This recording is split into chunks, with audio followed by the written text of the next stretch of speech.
So I use both acrylic paint and oil paint in my work, and I get some questions about that. So I want to talk about how you can use oil and acrylic together in the same painting and how they cannot be used together. So here I have some acrylics, here I have my oils.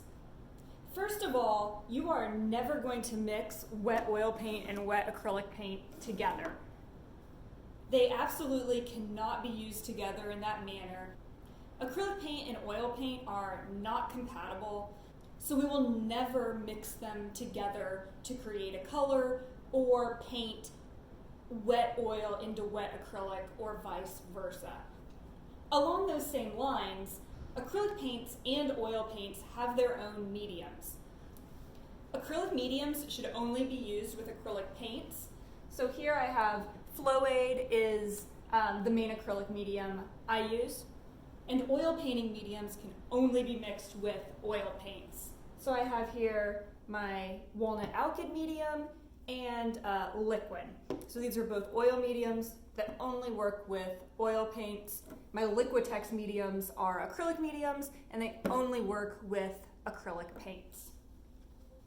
Now the reason we don't mix oil and acrylic is because acrylic paint is a water-based paint and oil paint is not. Oil paint is oil-based, and oil and water don't mix. This is why we can't mix these two paints together when wet. Because acrylic is water-based and oil paints are oil-based, they dry very differently. So acrylic paint dries by the water evaporating, causing the paint to dry. Oil paint, on the other hand, doesn't actually dry. There's no water in it to evaporate. Oil doesn't evaporate. So oil is going to harden or cure over time. And that's what sets our paint, or that causes it to dry, although it's not exactly drying. Now, because of these properties, we can actually paint with acrylics first, allow them to dry, allow all the water to evaporate out of them, and then when they are completely dry, we can paint on top of that dried acrylic with oil. Once they're dry, there's no longer any water to interfere with the oil. Because we can paint with oils on top of dried acrylic, that's why I use an acrylic-based gesso or primer. So here's my primer. Oil primer does exist, but I prefer the acrylic primer since it can be used with either acrylic or oil paint. We just never paint into gesso or primer while it's still wet.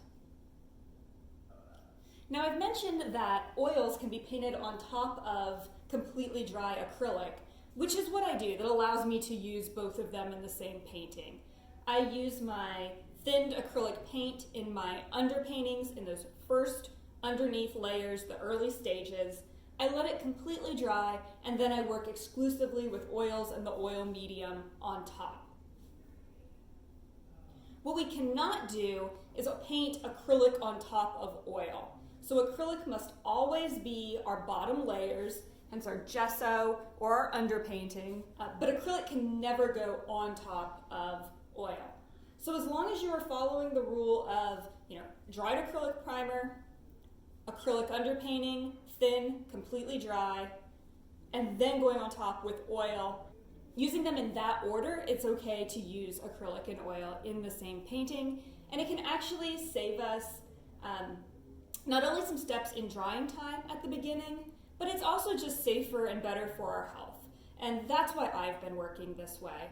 Using that thinned acrylic as my underpainting allows me to avoid using solvents. An oil underpainting would be heavily diluted with solvent. Solvents aren't the best to have around in the studio, especially the home studio. They can also be potentially irritating to your skin, and they can create fumes. Using the acrylic as my underneath layer eliminates the need for solvents and makes the painting process just safer.